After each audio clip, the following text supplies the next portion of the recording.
Guide with তথা চ্যানেলে সকলকে স্বাগত জানাই। চলুন দেখে নেওয়া যাক আজকের আবহাওয়ার লেটেস্ট আপডেট। আজ 18ই জুলাই।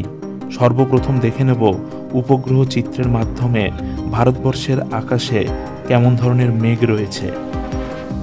ভারতবর্ষের বিস্তীর্ণ অঞ্চলে দেখলে দেখা যাবে বিশেষ করে উত্তর ভারতের ওপরের অংশে কিছুটা হালকা মেঘ রয়েছে, কিন্তু নিচের অংশ পুরোপুরি পরিষ্কার।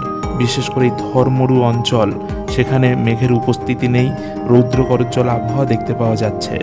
মধ্যভাগে কিছু হালকা মেঘ রয়েছে, দক্ষিণ ভাগেও হালকা মেঘ রয়েছে, অর্থাৎ আংশিক মেঘলা আকাশ, এবং সেখানে সূর্যের কিরণও দেখতে পাওয়া যাচ্ছে। এছাড়া পূর্ব ভারতে পশ্চিমবঙ্গের দক্ষিণ অংশেও তেমন মেঘের উপস্থিতি নেই, উত্তর অংশে কিছুটা মেঘ রয়েছে। আবার উত্তর পূর্ব ভারতের দিকে সেখানে আকাশে বিক্ষিপ্ত মেঘ দেখতে পাওয়া যাচ্ছে, হালকা এবং ভারী মেঘের সংমিশ্রণ রয়েছে। কিন্তু উত্তর পশ্চিম বঙ্গোপসাগর এই অংশটাতে ভারী মেঘ দেখতে পাওয়া যাচ্ছে। এখানে এই মুহূর্তে কিছু অঞ্চলে বৃষ্টিপাতও ঘটছে।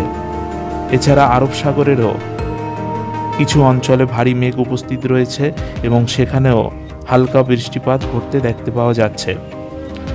এবারে আসব ভারতবর্ষের প্রধান শহরগুলিতে তাপমাত্রা কেমন রয়েছে। সর্বপ্রথম দেখব রাজধানী অঞ্চল নিউ দিল্লিতে তাপমাত্রা কত, 33 ডিগ্রি। এদিকে আহমেদাবাদে রয়েছে 29, মুম্বাইতে রয়েছে 26, বেঙ্গালুরুতে 23, হায়দ্রাবাদে রয়েছে 26, নাগপুরে 28। এছাড়া কলকাতাতে রয়েছে 32, বাংলাদেশের রাজধানী ঢাকাতে রয়েছে 32 ডিগ্রি। আন্দামান নিকোবর দ্বীপপুঞ্জের পোর্ট ব্লেয়ারে রয়েছে 29 ডিগ্রি। এবার আসছি বৃষ্টিপাত মানচিত্রে, অর্থাৎ ভারতবর্ষের বর্তমান সময়ে কোন কোন অঞ্চলে বৃষ্টিপাত সংঘটিত হওয়ার মতো পরিস্থিতি সৃষ্টি হয়েছে সেটা দেখে নেব। বিশেষ করে বিশাখাপত্তনম এই অংশটাতে নিম্নচাপের প্রভাবে ভারী মেঘ ঢুকছে এবং সেখানে এই মুহূর্তে বৃষ্টিপাতের মতো পরিস্থিতি সৃষ্টি হয়েছে, কারণ উত্তর পশ্চিম বঙ্গোপসাগরে এই জায়গায় একটা ঘূর্ণাবর্তের তৈরির সম্ভাবনা লক্ষ্য করা যাচ্ছে।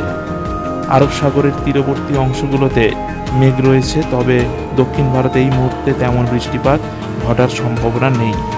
আর উত্তর পূর্ব ভারতে সেখানে ভারী মেঘের উপস্থিতি রয়েছে, কিছু কিছু জায়গায় হালকা বৃষ্টিপাত ঘটছে। এবার আসবো বায়ু প্রবাহের মানচিত্রে। এই মানচিত্রের দ্বারা আমরা বুঝে নেব বর্তমানে ভারতবর্ষের কোন অঞ্চলে জোরালো বায়ুপ্রবাহ বা হালকা বায়ুপ্রবাহ দেখতে পাওয়া যাচ্ছে।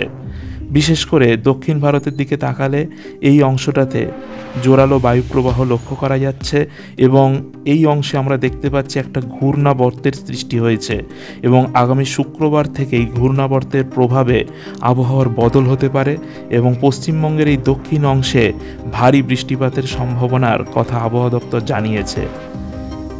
তাই এই অংশ বিশেষ করে উত্তর পশ্চিম বঙ্গোপসাগর এই মুহূর্তে অশান্ত রয়েছে এবং জোরালো বায়ুপ্রবাহ লক্ষ্য করা যাচ্ছে।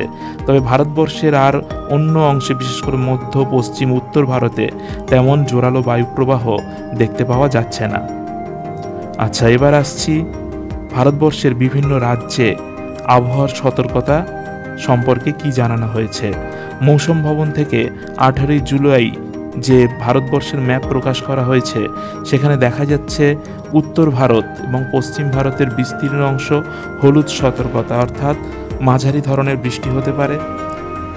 এই অংশগুলো বিশেষ করে পূর্ব ভারতেরও কিছু অংশ, মধ্য ভারতের কিছু অংশ, সেখানেও মাঝারি বৃষ্টিপাত ঘটতে দেখা যেতে পারে।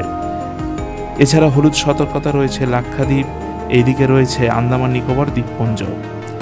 এছাড়া কিছু অঞ্চলে কমলা সতর্কতা রয়েছে, যে অঞ্চলগুলো দেখতে পাচ্ছেন দক্ষিণ ভারতের কিছু অংশ, এদিকে পশ্চিম ভারতের কিছু অংশ, উত্তর ভারত ও মধ্য ভারতের কিছু অংশে এখানে কমলা সতর্কতা জারি করা হয়েছে, এখানে ভারী বৃষ্টিপাত হতে পারে। এছাড়া এই গুজরাট অংশ এবং মহারাষ্ট্রের কিছু অংশ, কর্ণাটক, গোয়া এই অংশগুলোতে লাল সতর্কতা জারি করা হয়েছে, অর্থাৎ অতি ভারী বৃষ্টিপাতের সম্ভাবনা আজকের রয়েছে। কিন্তু এদিকে পশ্চিমবঙ্গের দিকে তাকালে দেখা যাবে দক্ষিণবঙ্গে কোনো সতর্কতা নেই, এদিকে ঝাড়খণ্ডে কোনো সতর্কতা নেই, বা উত্তর পূর্ব ভারতে সেরকম জোরালো বৃষ্টির কোনো সতর্কতা নেই। এবার আসবো পশ্চিমবঙ্গের বিভিন্ন জেলায় আবহাওয়ার কী কী সতর্কতা দেওয়া হয়েছে আলিপুর আবহাওয়া দপ্তর থেকে।